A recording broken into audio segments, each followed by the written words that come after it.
Okay. Okay. So I'm mostly talking to Java experts, which is cool. Um, have you heard about Vaadin before? I'm coming from Vaadin, so have you heard about Vaadin before? Dead or not? Okay. So one only or two only heard about Vaadin? Maybe you are talking about GWT is dead, right? No. So why you think Vaadin is dead? Hmm. That's a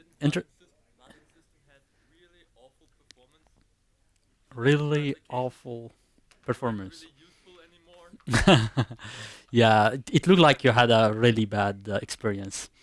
But yeah, let's hope that the new version, which was announced 2 weeks ago, will change your mind. Vaadin 8. Even though I'm not gonna talk about Vaadin at all today, but you should give it a try. Anyone else heard about Vaadin? Okay, what's your experience with Vaadin? Oh ho! Well, he's more updated with Vaadin. He has the new logo and everything. So where did you get that? Was it in Germany? Okay, Munich Day. Munich. Ah, it's the Dev Day. All right, yeah, okay, yeah, good days. So yeah, we were talking about quite interesting things there. What else? So it's quite really interesting to see that no one here is from Angular community because usually internet statistics shows that most of developers nowadays are more of React and Angular people.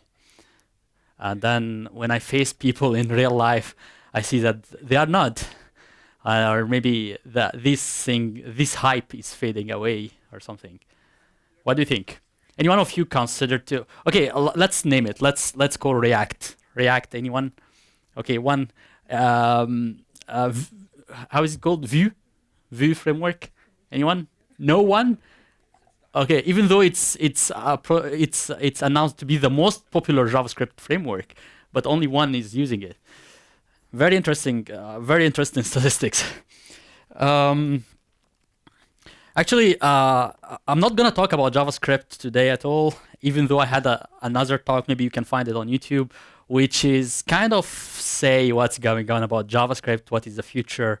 It's called the JavaScript and the future. Maybe you can check it out. I also going to show you a GitHub project behind that. Hopefully you will find it useful. Yeah, but in brief, yeah, I mean, even though it's not my talk today, but in brief, I'm really getting tired of this new framework being announced every second day. Every second day you see new framework.js website.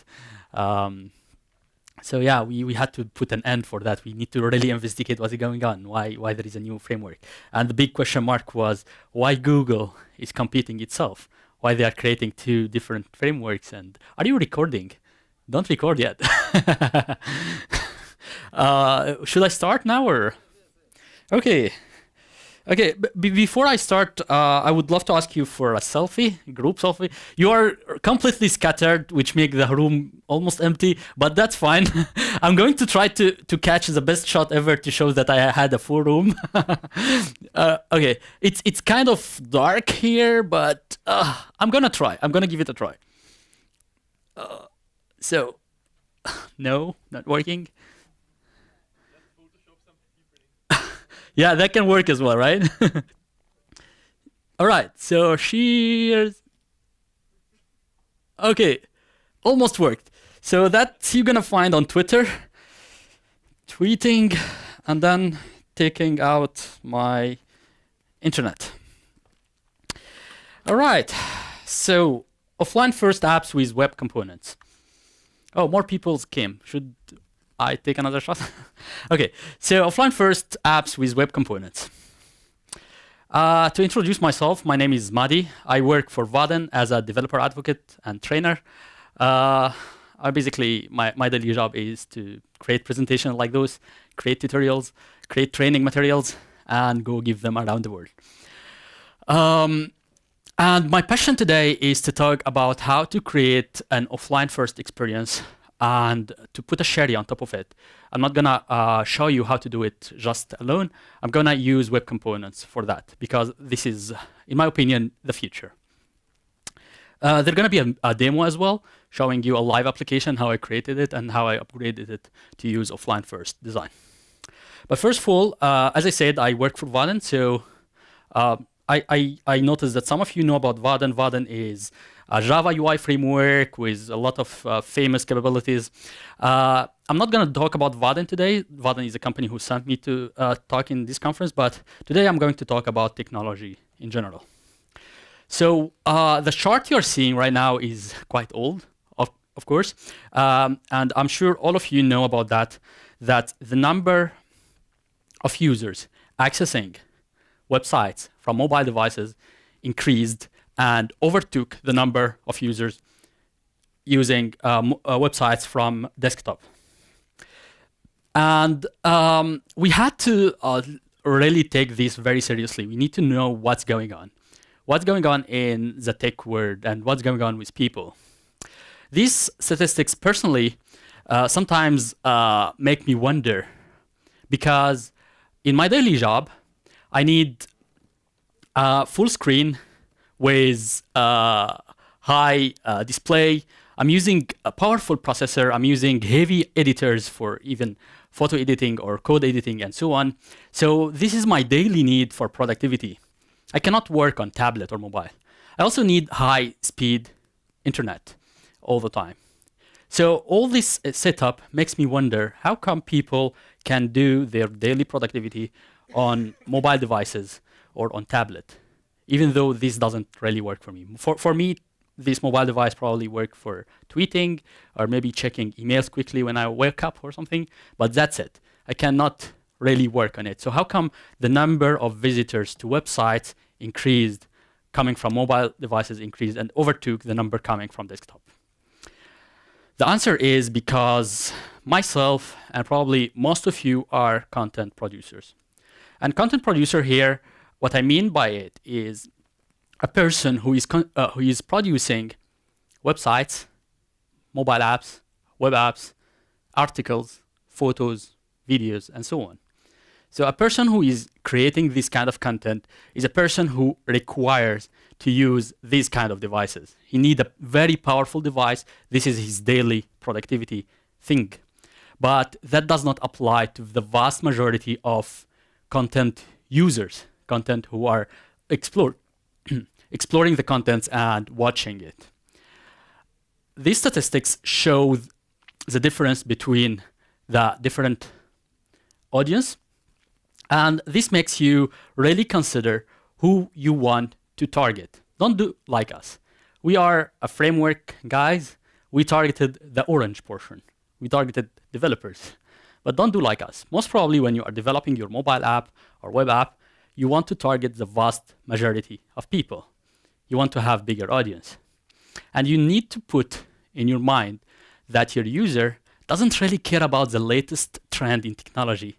He or she doesn't really care about having the latest gadget with a powerful display, retina display, high internet connectivity, and so on. Users tend to like to have something that just work with the most intuitive interface ever. They don't really care about having, okay, I need to have big screen, powerful, high connectivity, and so on. They don't care about that. They want something that just work. And this is basically the core of what I want to talk about. Targeting those users, targeting the vast majority of users. Many, many years ago, we had this dilemma of trying to convince people that cloud is the future and people should really move to cloud. Desktop applications should no longer be desktop applications and should be moved to cloud. I personally had this experience before. I suffered when I needed to convince my boss that our desktop application should run on cloud, and he had concerns that it's a big cost and not secure and stuff like that. And I had my list, like it's gonna be accessible everywhere. You don't need to download an installer. You don't need to worry about having the latest version on your client and so on, and security and anti-cracking and so on. Well, back in time, he had an argument actually, which is kind of valid. His argument was not everyone has internet. So he want to access all his users. He want to reach all his users. And most of the users back then didn't have internet. So if they cannot have this piece of device in a CD or a flash drive or something like that and install it in the computer, they will never use the software. But nowadays, this is not valid anymore. Anyone has internet, right? Nowadays, the argument is about mobile. So maybe some of you are facing this. You have a website and it doesn't work perfectly on mobile devices, and you are trying to argue with your boss that he should invest some time to make it look better on mobile devices. Or maybe you are creating a new website, or maybe you're creating a new thing, and you need to really think about how to make it fit perfectly on mobile devices because of the statistics that I just showed to you. Actually, many companies invested in those strategies, like HP, for example, that shows a comparison between starting over your web design from mobile-first strategy or from the classic way. If we start from the classic way, basically what we do is developing an application for website, which is quite easy, and then try to remove functionalities, squeeze it, make it perform better to look good on tablets. And then after that, you do much more work to squeeze it more, increase the font, make buttons bigger, touch first, and so on, to make it look nice on mobile devices. But the other strategy is, if you start from day one, thinking mobile first, and thinking to develop your application to work on mobile, then automatically it will work on tablet and desktop. So zero cost to start your first iteration, zero cost to have your website up and ready for all devices. Later on, you can add extra functionalities to make it work on tablet or on desktop. So those are an extra features that you can have, but not necessarily start with them. So those actually like the core of my talk today, the mobile first approach. Before I talk about the mobile first approach, I have my own practical test that I like to show you how to practically test if your application is really mobile first or not. So first of all, you make sure that you are doing the mobile first design in your development. So making sure that you are testing first on mobile device. And if it works on mobile device, then automatically it works on desktop and tablet. Also take the touch first design, which means that you also think that your user doesn't have a cursor. He doesn't have a mouse.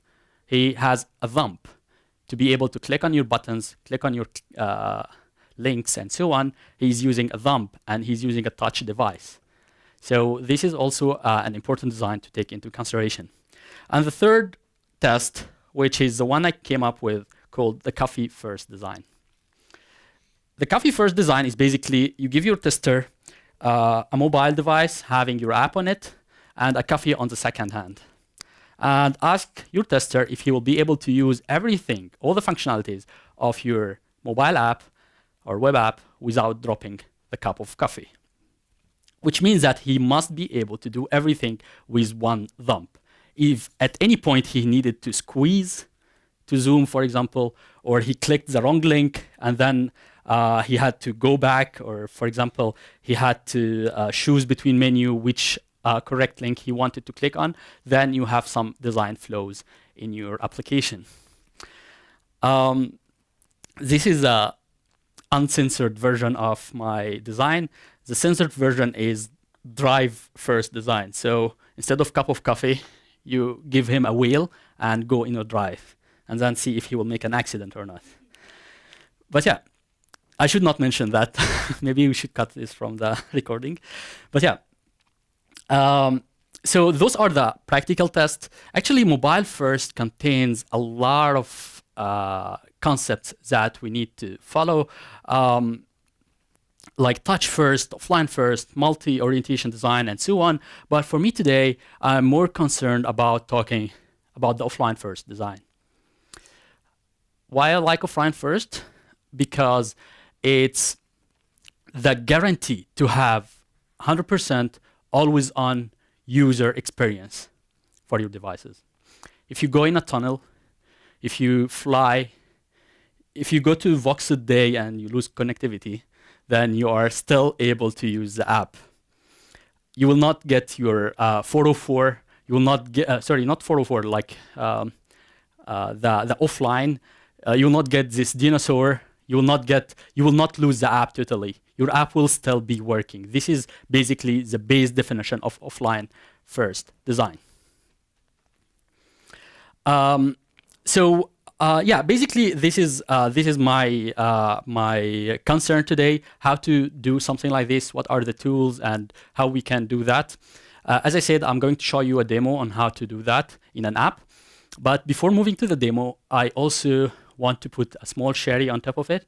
Instead of showing the demo with normal web application, I'm going to actually use web components. So how many of you heard about web components before?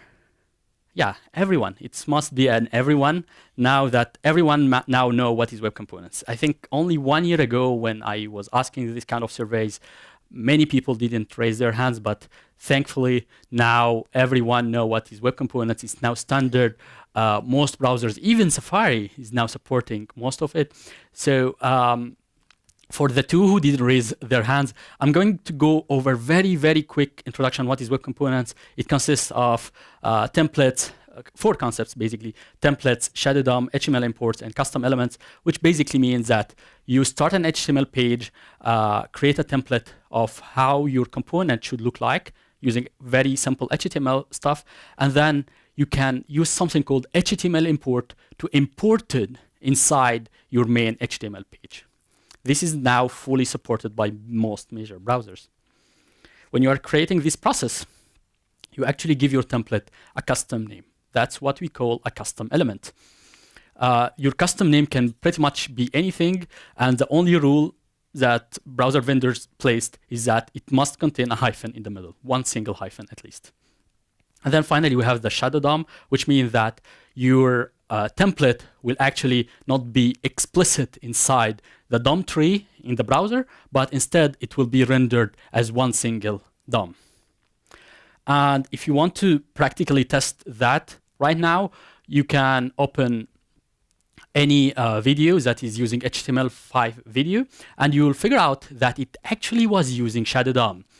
So in this picture, I have a video using HTML5 video tag, and in the settings, I enabled something called show shadow root.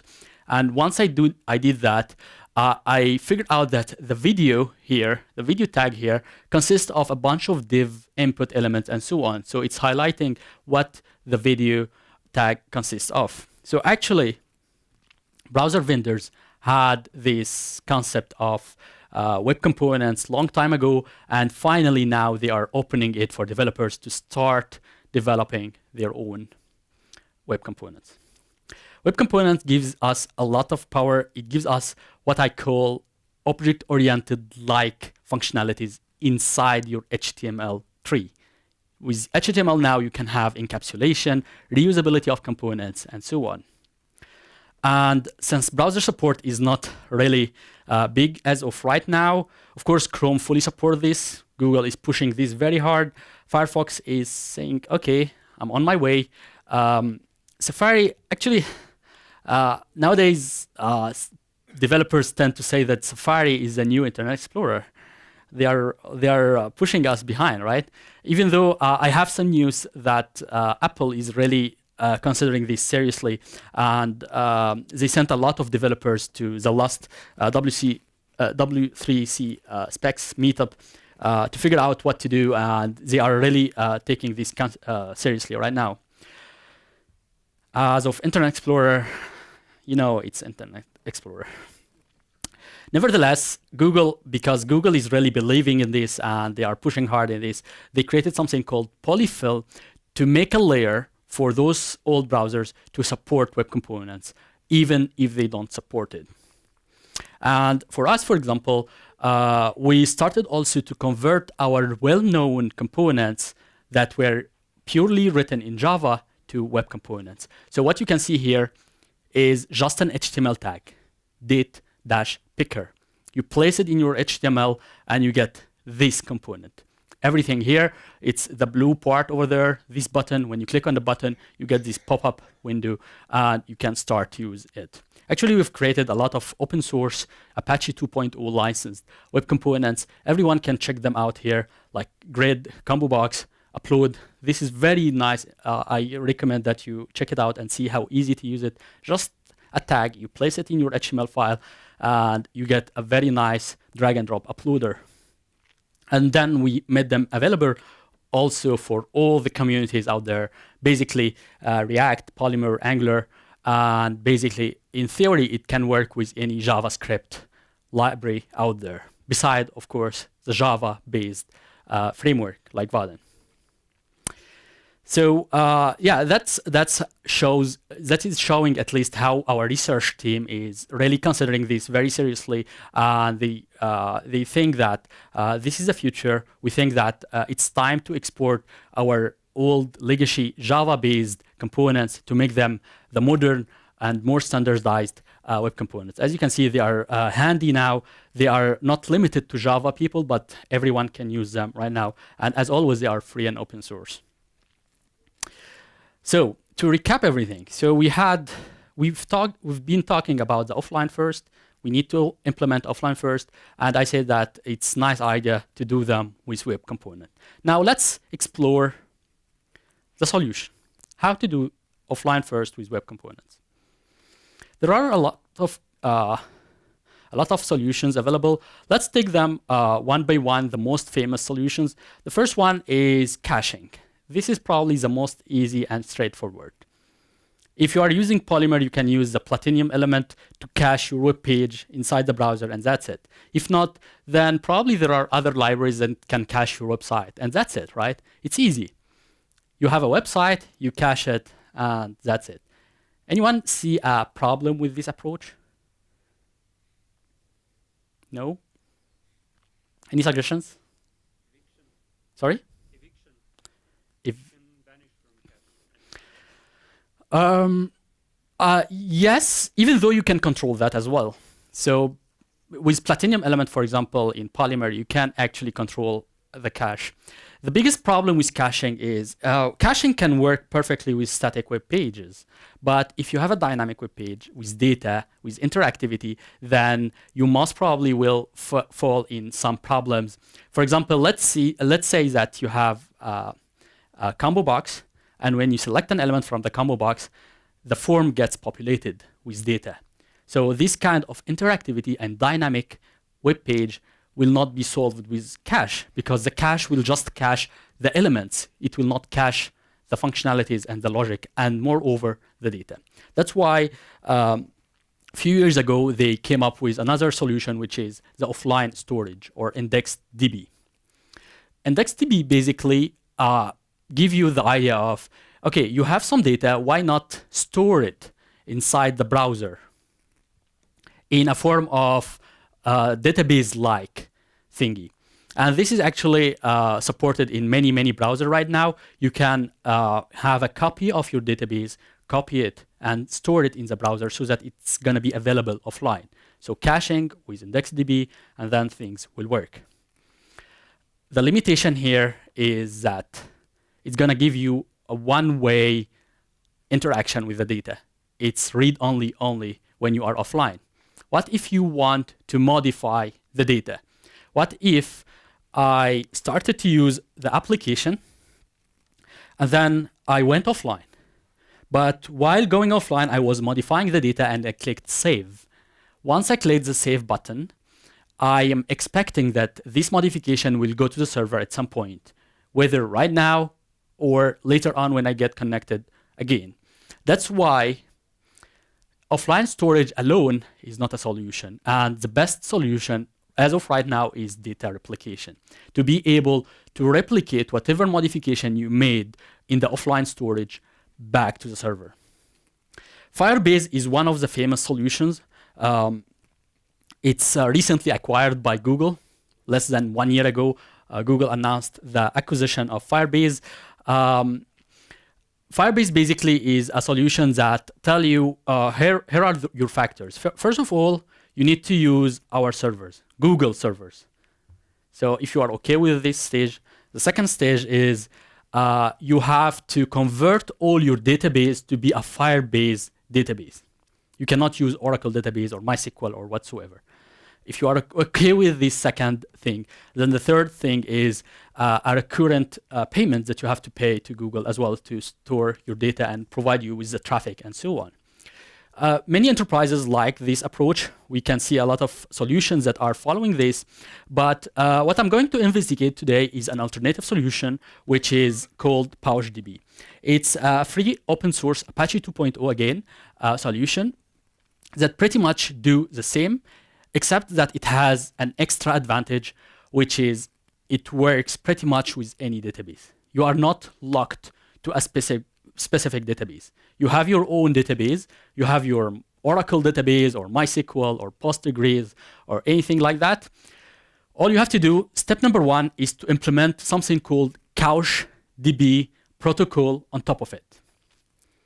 And then you connect it with a locally installed PouchDB script, and this PouchDB will perform an always bidirectional data replication between the offline storage and your remote database. So the solution sounds easy at this point.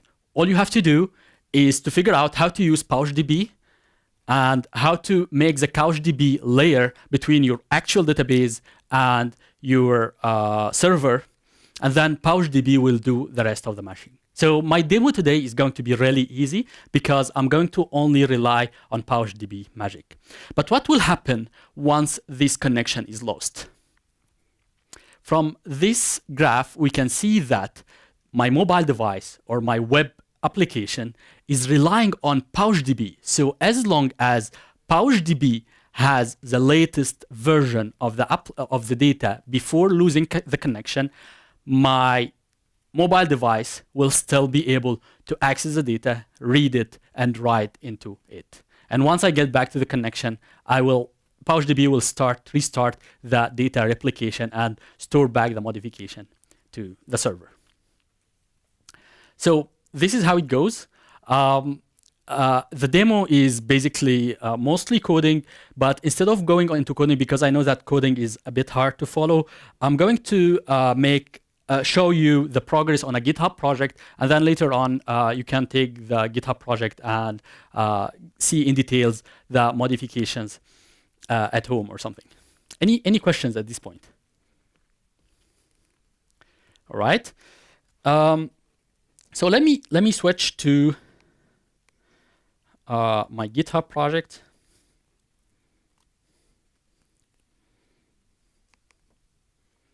All right. So, I clicked on the wrong link. Okay, I still have connection. That's good. Okay, so this is a project. It's under AMahdy /offline-first-app. You can check it out later if you are interested to see what's going on and see my updates on this project. But the interesting thing here is that I divided this into commits. And those commits will basically show you the step-by-step what I've done to implement offline-first functionalities on top of an existing application. So I'm going to start by showing you the diffs, the GitHub diffs, and those GitHub diffs should give you an idea about what I have done exactly. Let me increase the font a little bit. Hope this is good. So this is basically the initial commit. This is very initial. I didn't do anything fancy at this point, except that I decided to use the Vaadin grid web component. Here is a web component. So it's a tag called Vaadin-grid. It's called lazy, and I defined some columns and some HRs. And then I have a function here called getJSON. This function is responsible about connecting to my remote server and request a JSON and return it. And then my grid here is actually of type lazy, which means that whenever I scroll, it lazily loads more data from the server. it consists of a very interesting part, which is grid.items equal function, and this function takes two parameters: the parameters and the callback function. The callback function is basically getJSON that is going to request more data from the server based on the index of my parameter and the count of my parameter. So for example, request 50 more items from the server. So whenever I scroll, grid automatically will do this lazy loading mechanism. And then some styling and some script and so on. So at this point, I don't have anything fancy except that I have this grid. So when I scroll, you noticed the small spinner.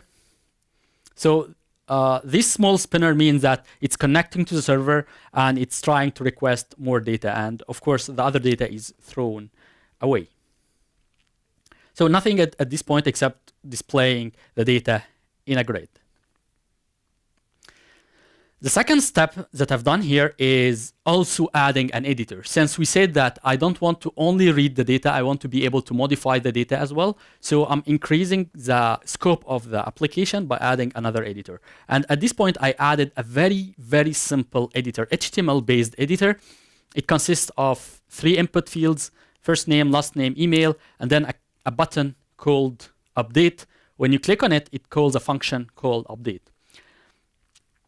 I have a variable here called selected, and when you click update, it basically updates the variable called selected with the values of those input fields. So selected.firstName equals the value of first name and so on.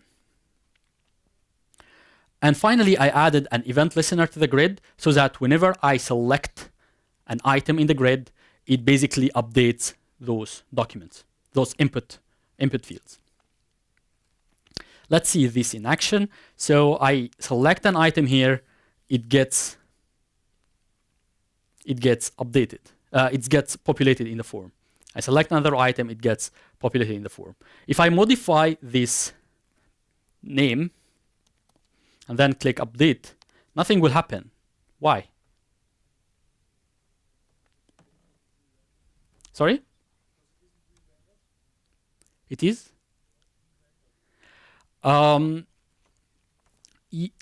Not exactly. So actually, the main reason nothing happens here is because in my update function, I'm just updating the variable called selected, but I don't do anything else. I don't actually store the data back to the server. I don't reload the grid. I don't do anything fancy at this point. I just update a local variable in the memory, and that's it.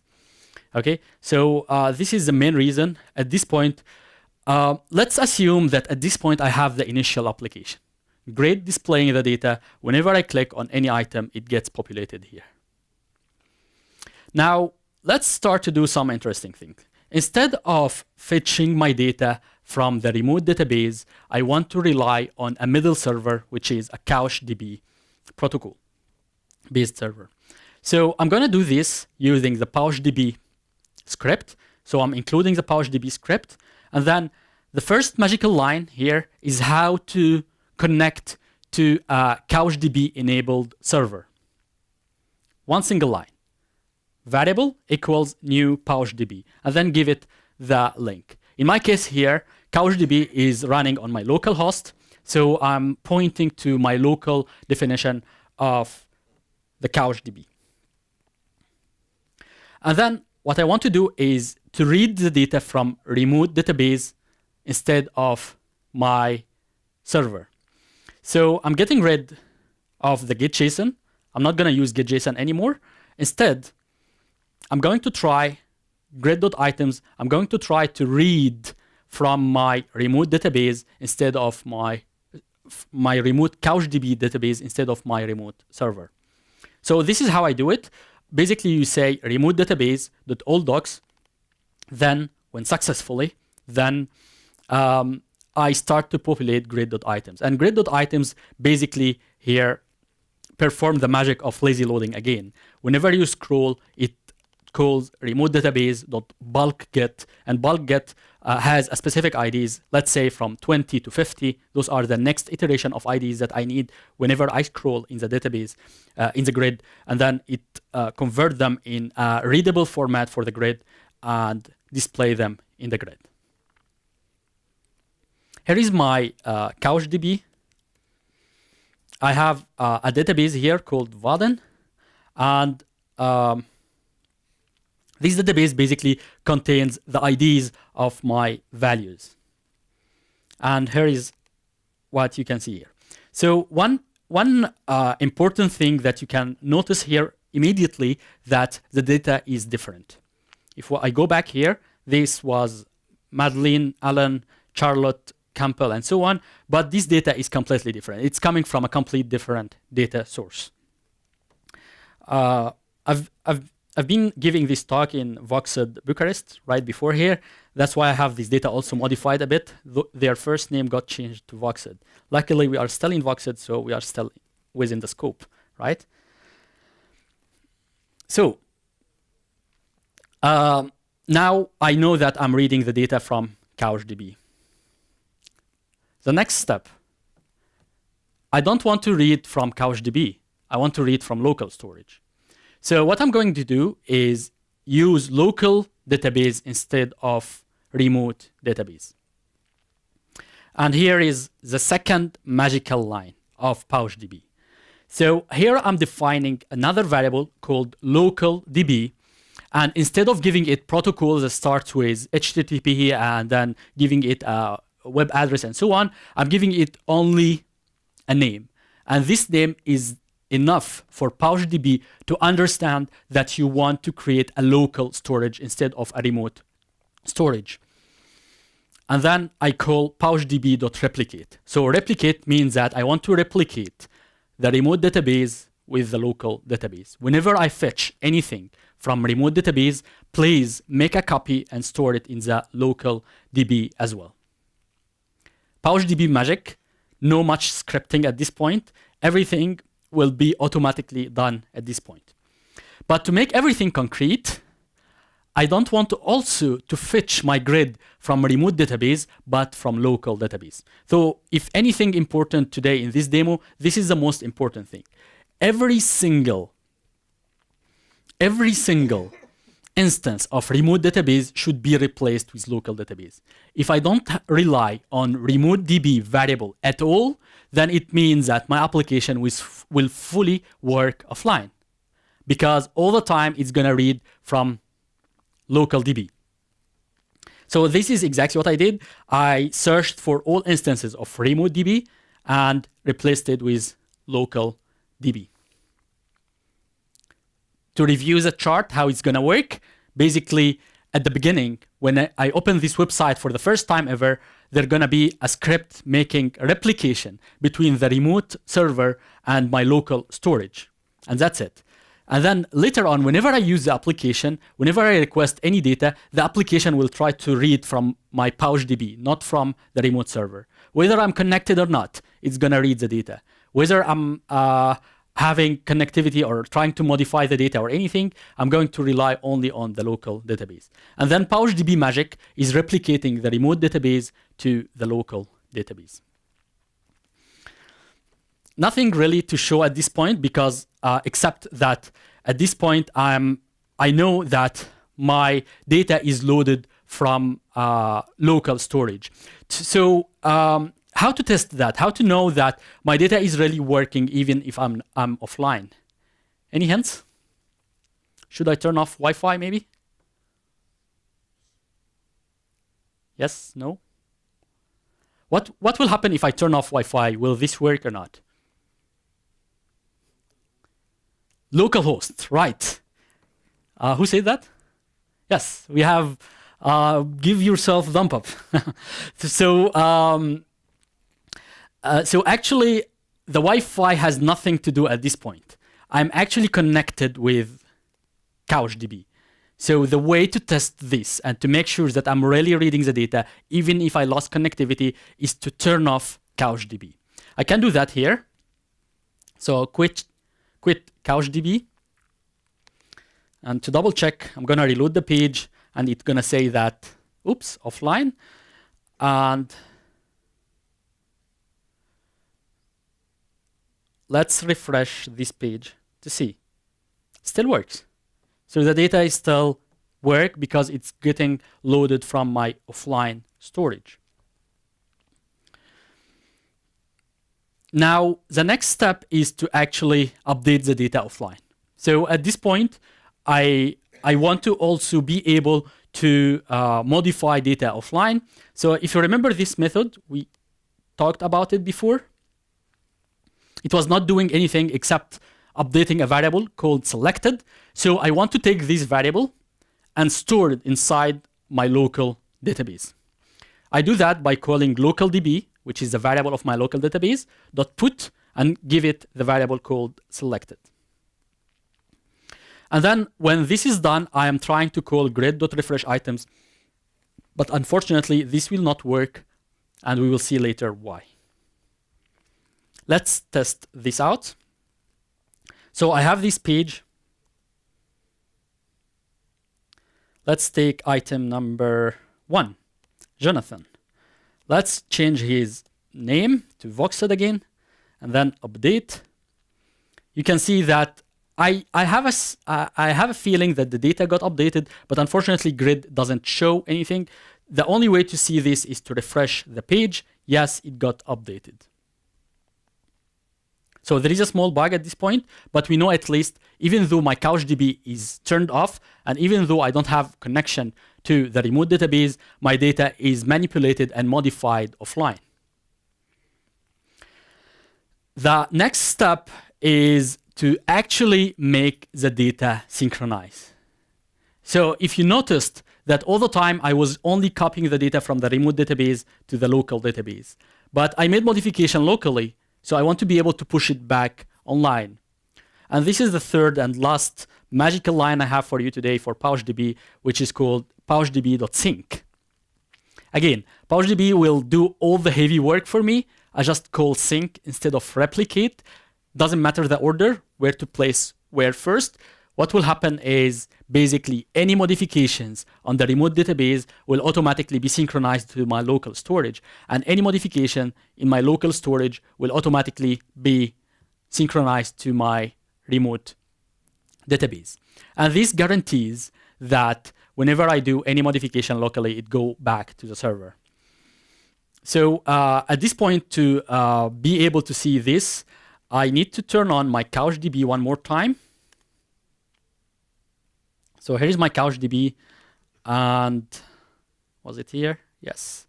So let's make a modification on item number 6. Let's change Taylor's first name to Voxxed again, update, and then I go to CouchDB, open the Vaadin thingy. So 0, 1, 2, 3, 4, 5. No, not updated yet. Well, maybe it's not synchronized yet for some reason. Let's see. No, it should be updated. Yeah, for some reason it was not synchronized yet. Maybe because I didn't put sync live.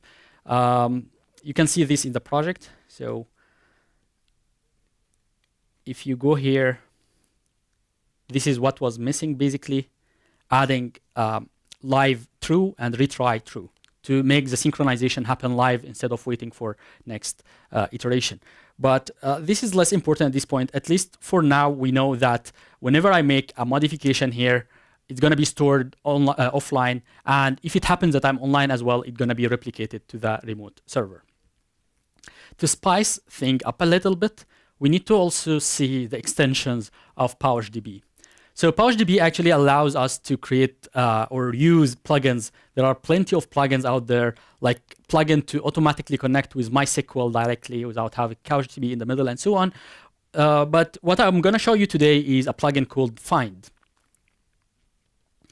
The Find plugin is an interesting plugin that allows you to query the database in a select-like statement. Or for the Java people, it's going to be similar to EGP.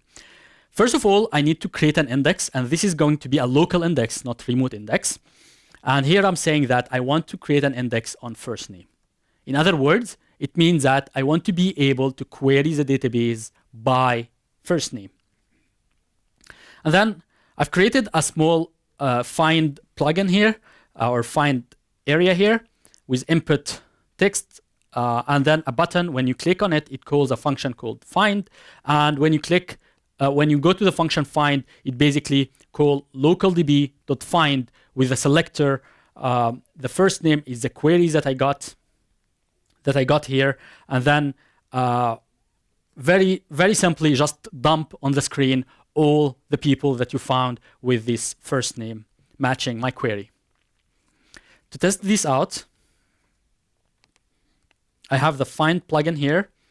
I just gonna click Voxxed and find, and here is all the search results. So to go quickly over what I have shown you so far, we showed that starting with an application, well, basically the offline first strategy is best if you place it from the beginning, before designing your application. Imagine that your user is going to use your application offline all the time, design this from the beginning, and then automatically it's gonna work online as well, right? So you also save some work and some effort if you put this strategy from the beginning. But what I showed you here is even if you started already and even if you have an application already, then there is still a chance if you follow those similar steps, more or less. Of course, it's going to be a little bit more complicated in big applications, but what you have to do is to make a replication to replace all instances of reference to remote database with a local database, and then PouchDB will do all the synchronization magic for you. I also showed you how to query the local database instead of querying the remote database, how to update data on a local database instead of updating on the remote database, how to basically manipulate everything, all your ecosystem available offline, think offline all the time, and then PouchDB will do all the magic and send the data back online. Now, the last thing that I have for the code part is the fix for the grid part. So as you can see that I had actually done a mistake, a bug in the code, which is that I forgot to update the revision.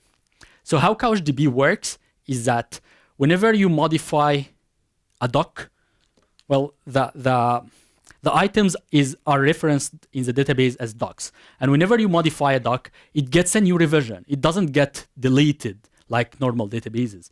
It gets a new revision.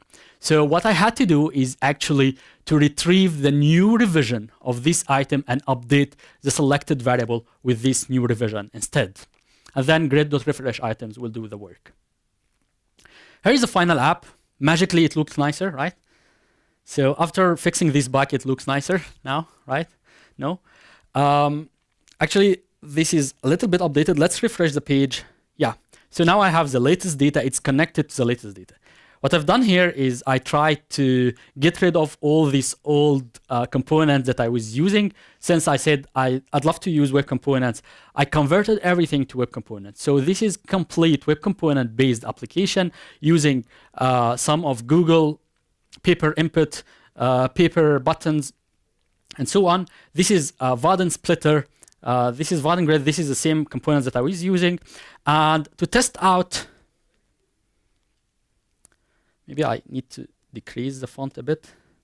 So to test out how it works, basically, let's change the first name of Madison. His first name should be Voxxed, and then update. And you can see that the grid has been updated automatically. So after fixing this revision part, things worked. And also, if we see the search box here and click find, it's gonna show you the search results. So yeah, this update is not published yet on GitHub. I promised the previous people in Voxxed Bucharest that I'm going to publish this on GitHub, but unfortunately I didn't get time, but I promise you this is going to be published. This is not really like a hidden secret or anything, except that I'm trying to do two things. First, I want to figure out a way to display the search result in a nicer way instead of dumping it to the screen. And then the second thing, I want to keep it in a tutorial-like concept so that I keep it in steps, like what I just showed you, but for creating this nice looking application instead of the previous application. But to give you a sneak peek of the code pretty much looks the same. So except that it's fully polymerized, fully web component using the web components things. So here I'm linking to PouchDB, and PouchDB finds scripts not from a static location, but from Bower, so that I guarantee the latest version. Those are the web components that I used. This is just some styling for the page. This is a Vaadin split layout, which is holding all my layout. And then inside it, I have grid. And then I have editor area, which consists of editor and search area. And as you can see, I'm using paper input, paper button, and so on. And then finally, the script part is I'm defining my variables here. So remote DB is of type PouchDB, and the value is new PouchDB that is connected to localhost/Vaadin. And the local version of this is called localhost_Vaadin. And then I have some functions. So the first function is ready, which is the initial function, which means that when the application is ready. This is Polymer standard. Once the application is ready, please sync it live and create an index for my search and some setup for my grid and so on. And you will find pretty much the similar concept, except that it's written in a more modern way. I have the update function over here. I have the find function over here, doing pretty much more or less the same thing, except that it's polymerized. Again, I promise you, this code should not stay on my computer. This code should be on GitHub. Meanwhile, if you are interested, please follow this project to get the latest update. I'm gonna push this. I must push this before the end of next week. I also probably gonna blog post about this or something, but the most important thing is to push this code, or if you feel like contributing anything, please be my guest. Your input will be more than welcome. But where this is leading me, why I'm interested in this, actually I'm interested mostly in the progressive web app concept. So this is one step behind reaching progressive web app. Progressive web app consists of a lot of things like having a service worker, manifest, and so on. I don't really have time much to talk about this, maybe next time in another talk, but you can read more or less about what I wanted to say about how to create progressive web app. Before I forget, one thing also I want to do here, since most of you are Java developers, I want to make this accessible and done by Java code instead of JavaScript. So I know that many people don't like this style of coding, this style of following JavaScript code. How many of you don't like this? Okay, that 50%, cool. So at least for the 50% who don't like this kind of coding, I'm going to also put some effort to make this accessible or done by Java people. And also, here is my blog post about how to actually get the progressive web app in Java. This is the first iteration, not the final thing. And again, the GitHub project behind it is just here. It's called Java/-PWA. It's showing you the difference between an app running in the browser, an app running as PWA. Here, it's standalone app, no browser navigation. Here, I defined the theme myself. So this is predefined theme myself. And those are the steps, how I got it working. And you can see that it has an home screen icon. When you tap on it, it shows a splash screen, and it's running standalone as a standalone application. This is PWA, no installation, no Play Store, no App Store, nothing at all. You create a web application as you used to do, and then you get it working as a standalone application. So those projects, if you forgot the links, those projects are available on my GitHub project. All you need to remember is just my name, GitHub/my name, and you will find Java PWA and offline first app. But to go back to my presentation, I know that some of you have questions. I hope I will answer them in my last slide for the day, which are the challenges. Right? So, initial load of time. Initial load of data. So in my coding part, actually, I kind of lied a bit. So I cheated actually, because I was replicating all the data from the remote server to my local database. And you definitely should not do that, right? So let's say you have a database consisting of 1 gigabyte or 1 terabyte of data. Yeah, it happens, right? In enterprises, the data is huge. And of course, you don't want your user to wait 3 years before being able to start using your application, provided that he has 1 terabyte of storage available in his browser. So initial load of data is a big challenge, and you really have to define what to load and what to remove from the local storage. You have to create a profile for your user, how to architect the automatic or dynamic creation of a profile for the user, what should be stored in that device, and what should be taken away to not make your application heavy. Second challenge is security of stored data. So we are storing the data in the browser. It's accessible from the browser, so it's no longer securely stored in your server.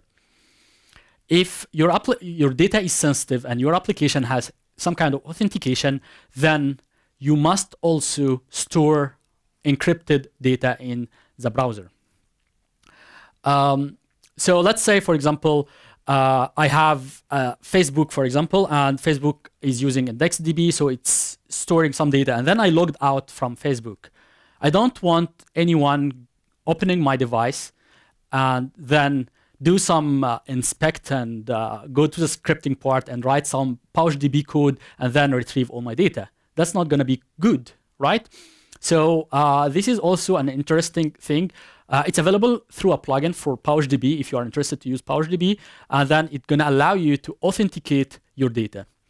This is for the data part, but for the domain part, this is guaranteed by the browser, so you don't have to worry about it, which means that if you store the data under one domain, example.com, for example, then someone else opening a website from another domain.com cannot access data stored under example.com. So this is guaranteed by the browser vendors. This is a concern of browser vendors that are going to take care of this. The only thing that you need to take care of is to make sure that if the data is sensitive and the data should not be provided to other users, is that to wipe the data or make it encrypted if the user logs out from the system. Of course, if the user keeps himself logged in and authenticated and authorized, then the data is still going to be accessible, right? Because it's similar to have Facebook open and someone open your account when you are not in front of it. The last challenge, which is the race condition. So what is a race condition? Basically, I opened the application now and started to open a form and started to make some modification. And he opened also the application at the same time. And he started to make modification on the same exact form. But what happened to me is that I went offline and still making modification and then clicked save. And he is online and he clicked save. So whose data going to be saved? This is called the race condition, and you need to figure out how to merge this data or how to solve this conflict.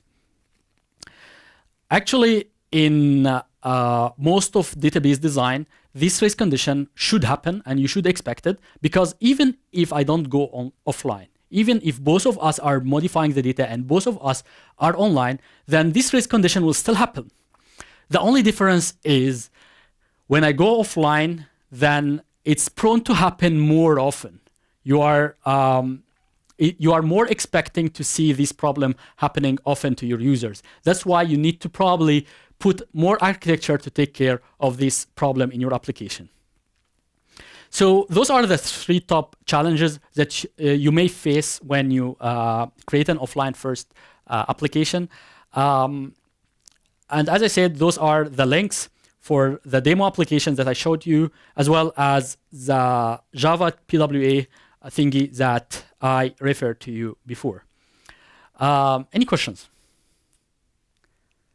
So I hope I answered the questions in those challenges part. I know that by experience giving this talk, I know that those are the common questions that people get to ask when I start to talk about this topic.